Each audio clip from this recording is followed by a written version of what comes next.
Train खड़ी है समझ ही नहीं मुझे तो समझ।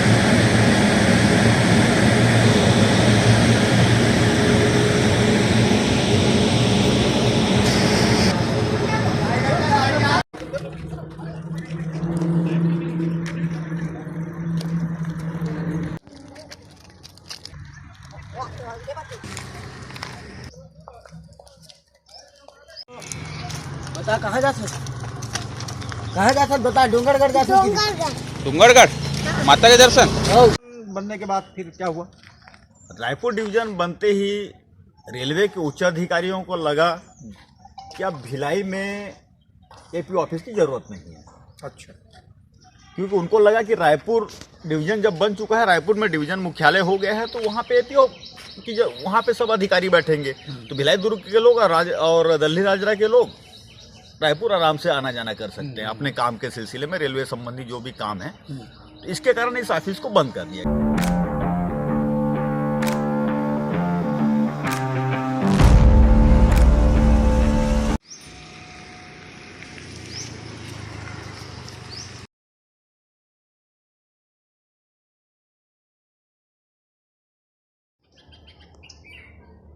डायल हंड्रेड डिस्कवरी में हमने भिलाई जंक्शन की कहानी बताई। पार्ट 1 में हमने आपको दिखाया कि कैसे 1886 में अंग्रेज़ों के द्वारा यहाँ रेलवे स्टेशन बनाया गया, माल गोदाम बनाया गया, और कैसे 1978 में 78 तक यहाँ जंक्शन हुआ करता था, माल गोदाम यहाँ जो होता था वो कैसे धीरे धीरे बंद कर दिया गया। पार्ट 2 में हमने आपको यहाँ जो एशिया का तीसरा सबसे बड़ा मार्शलिंग यार्ड है वो दिखाया, और हमने दल्ली राजहरा के लिए चलने वाली ट्रेन जहाँ से चला करती थी वो जगह दिखाया, जिसको प्लेटफार्म नंबर 6 कहा जाता है। और पार्ट 3 में आज हम आपको दिखाएंगे कि कैसे एक विकसित रेल कॉलोनी को, एक विकसित जंक्शन को, एक विकसित रेलवे स्टेशन को कैसे धीरे धीरे बर्बाद कर दिया गया। यहाँ जो एपीओ ऑफिस हुआ करता था वो रायपुर चला गया, यहाँ जितने दफ्तर हुआ करते थे वो दूसरे शहरों में शिफ्ट कर दिए गए और इस शहर को वीरान कर दिया गया, इस रेलवे स्टेशन को वीरान कर दिया गया। लेकिन फिर से इसकी मांग उठने लगी है कि यहाँ एक्सप्रेस स्टॉपेज हो, यहाँ फिर से जंक्शन बने, और ये लगातार ये मांग कर रहे हैं हमारे आदरणीय शहर के वरिष्ठ अधिवक्ता गणेश शुक्ला जी, रमेश सिंह जी जो अधिवक्ता भी है और प्रगतिशील रेल संघर्ष समिति के अध्यक्ष भी है, जो लगातार खतो खिताबत कर रहे हैं रेल प्रशासन से, यहाँ के जनप्रतिनिधियों से मांग कर रहे हैं कि एक बार फिर से इस शहर की जो रौनकता है वो लौटे, इस जंक्शन को फिर से जंक्शन का दर्जा मिले, यहाँ एक्सप्रेस ट्रेनों का स्टॉपेज हो। आज भाग 3 में हम उसी कहानी को आपको जो बोर्ड देख रहे हैं ये क्षेत्रीय प्रबंधक का बोर्ड है, और जो वर्तमान में अभी यहाँ बैठते हैं। लेकिन इससे पहले एपीओ ऑफिस हुआ करता था जब बिलासपुर डिवीज़न था, और बिलासपुर डिवीज़न कलकत्ता जोन के अंतर्गत आता था। तब ये स्टेशन कितना उन्नत था, ये पुरानी भिलाई का स्टेशन जंक्शन के रूप में कितना विकसित था, ये गवाह है, ये इसका प्रमाण है। और हमारे साथ इस वक्त डीके साहू और संजय मिश्रा जी हैं। डीके साहू जी शहर के वरिष्ठ पत्रकार हैं और काफ़ी कुछ जानकारी रखते हैं इस स्टेशन के बारे में, इस स्टेशन के इन कार्यालयों के बारे में हमको बताएंगे। ये जो एपीओ ऑफिस था कब तक था बनने के बाद फिर क्या हुआ? रायपुर डिवीजन बनते ही रेलवे के उच्च अधिकारियों को लगा कि अब भिलाई में एपी ऑफिस की जरूरत नहीं है। अच्छा, क्योंकि उनको लगा कि रायपुर डिवीजन जब बन चुका है, रायपुर में डिवीजन मुख्यालय हो गया है, तो वहाँ पे एपीओ की वहाँ पे सब अधिकारी बैठेंगे, तो भिलाई दुर्ग के लोग और दल्ली राजरा के लोग रायपुर आराम से आना जाना कर सकते हैं अपने काम के सिलसिले में, रेलवे संबंधी जो भी काम है। इसके कारण इस ऑफिस को बंद कर दिया गया। 2000 से फिर ये जो परिवर्तन शुरू हुआ, और उसके साथ धीरे धीरे अब यहाँ जो 150 कर्मचारी बाहर से भी आते थे, कई अधिकारी कर्मचारी जो रायपुर से डोंगरगढ़ से अप डाउन करते थे इस ऑफिस में, वो आना बंद हो गया। इस जो शहर का कारोबार था उससे प्रभावित हुआ, और यहाँ पे मात्र एक पास सेक्शन बना दिया गया जो सेवानिवृत्त कर्मचारियों के लिए पास दिया जाता था। यहाँ से पास जारी एक सुविधा दी गई थी कि यहाँ से जो रिटायर्ड हुए हैं वो अपने गृहग्राम में बस गए थे, उन लोग आते थे, यहाँ एक पास सेक्शन संचालित था। इतना बड़ा भवन है लेकिन 5 सेक्शन एक ठो कार्यालय चलता था यहाँ पे। भिलाई इस्पात संयंत्र की जननी होने के साथ यहाँ रेलवे का भी बहुत बड़ा सेंटर है। एशिया में शायद भिलाई जो मार्शलिंग यार्ड है वो तीसरे नंबर का रेलवे यार्ड है, और हजारों की संख्या में भिलाई और चरोदा में रेलवे कर्मचारी रहते। इन कर्मचारियों को, इन अधिकारियों को एक पहल करनी चाहिए कि एक्सप्रेस स्टॉपेज पुरानी भिलाई में हो, ताकि उनको भी तो गृहग्राम आने जाने में आसानी हो। इसका लाभ जनता को भी मिलेगा भिलाई चरोदा की।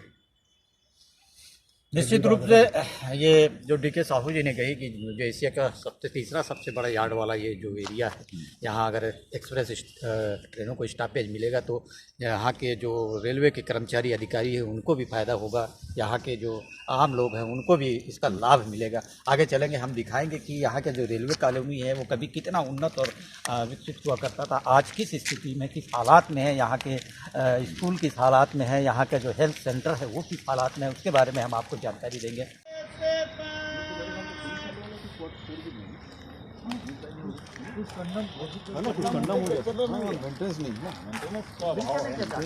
नहीं, इसका कोई, वो तो चरौदम देखे पूरा तोड़ी डाले, इसका कोई मतलब नहीं है। तो इस वक्त हमारे साथ संजय मिश्रा जी हैं। संजय मिश्रा जी शहर के वरिष्ठ पत्रकार हैं और काफ़ी जानकारी रखते हैं इस रेल कॉलोनी के बारे में, रेलवे कॉलोनी के बारे में।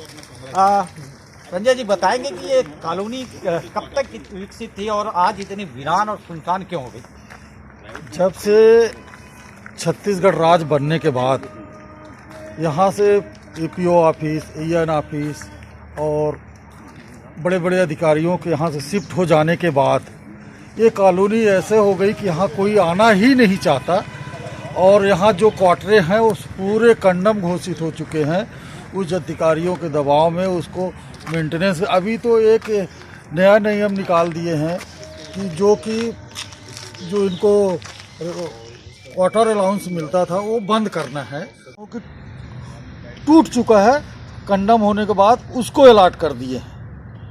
तो ऐसी बहुत सारी टूटी है रेलवे क्वार्टरों में, अधिकारियों में, कि जो कोई सुनता नहीं है। और रेलवे के हिसाब से यहाँ जितने क्वार्टर हैं वो सब कंडम है।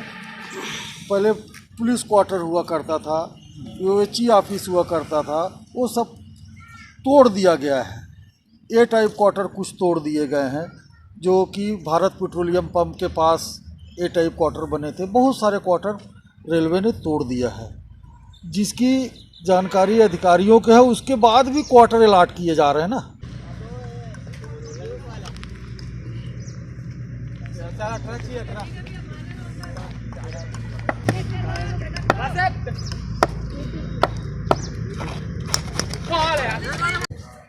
लेकिन कहीं तो पूरे तो ये रेलवे कॉलोनी का स्कूल है, प्राथमिक स्कूल, प्राथमिक शाला। तमाम में इस स्कूल के कमरों की क्या हालत है। यहाँ के जो देखिए, कुछ दिन पहले तक ये खपड़ा का हुआ करता था, लेकिन इसको बदल के सीट लगा दिया गया है। लेकिन स्ट्रक्चर पूरा वही, ग्राउंड वही, सब कुछ वही, लेकिन स्कूल बंद, स्कूल वीरान। स्कूल क्यों बंद हुआ इसके बारे में हमें जानकारी देंगे रमेश सिंह जी।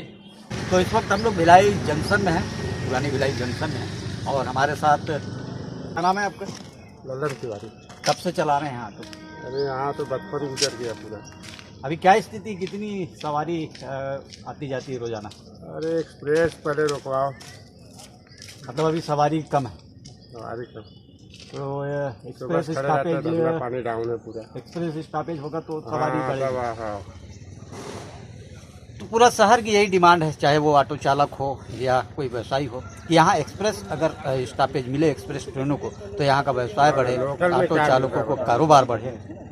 क्या कर रहे बैठे रहते शाम तक, खाली घर जाते हैं। अच्छा, सब जगह रुक रही, सिर्फ भिलाई में स्थापित करना चाहिए एक्सप्रेस।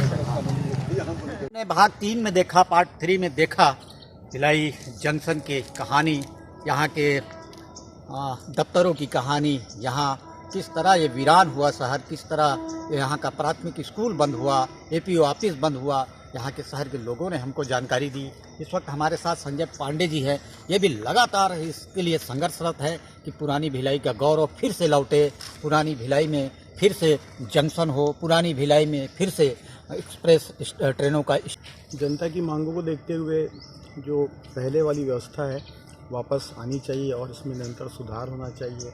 एक्सप्रेस का स्टॉपेज होना चाहिए क्योंकि यहाँ के लोगों को आज भी दुर्ग या रायपुर जाना तो हम इसी तरह लगातार इस शहर के इतिहास को आपको बताते रहेंगे, जानकारी देते रहेंगे। हम लगातार ये मांग उठाते रहेंगे कि यहाँ जंक्शन बनना चाहिए, यहाँ एक्सप्रेस ट्रेनों का स्टॉपेज होना चाहिए। हम अपने चैनल के माध्यम से आपको बताते रहेंगे, आपको जानकारी देते रहेंगे और साथ में आपसे अपील भी करेंगे कि आप भी उठिए, आप भी जागिए, अपने शहर के लिए जागिए, ताकि शहर की रौनकता फिर से आ सके, ये शहर फिर से आबाद हो सके। 100 डिस्कवरी को लाइक, शेयर और सब्सक्राइब जरूर करें। तब तक के लिए नमस्कार।